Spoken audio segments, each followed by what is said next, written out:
Hare Krishna. Thank you so much, Guru Maharaj. Please accept my humble obeisances at your lotus feet. Thank you so much, Guru Maharaj. Please accept my humble obeisances.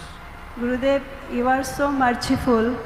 Every day you are giving us so nice instruction so that we can follow. But still we are not progressing in our spiritual life, especially me.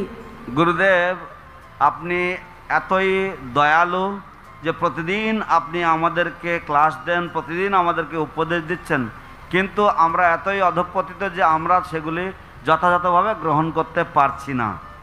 Yes, Guru Maharaj, we know that we should cut all the attachment to the material world and our relatives and all.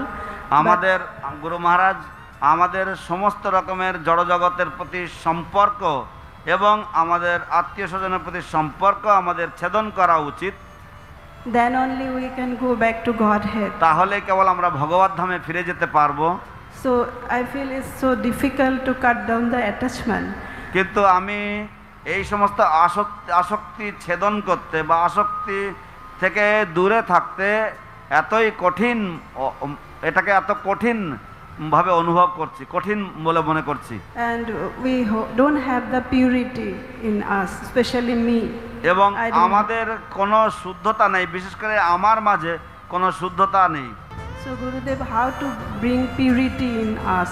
তাই গুরুদেব কিভাবে আমাদের মধ্যে শুদ্ধতা আনয়ন করতে পারি, শুদ্ধতার অধিকারিণী হতে পারি? Thank you so much, Gurudev.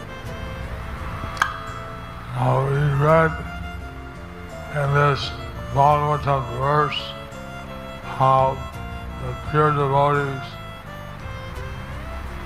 are getting the mercy.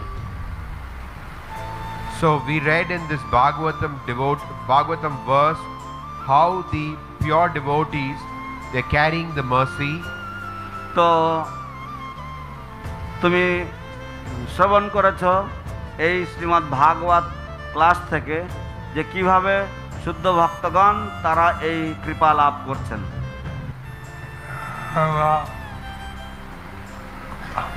We said, whatever you are saying, tell that to Lord Chaitanya, that you need mercy.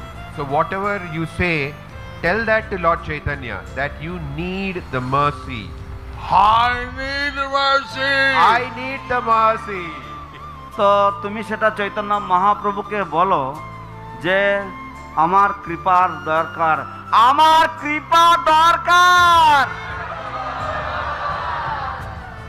Gauranga, Gauranga, Gauranga, Gauranga, Gauranga. Gauranga. Thank you very much. Thank you very much. আপনাদের সকলকে অশেষ ধন্যবাদ।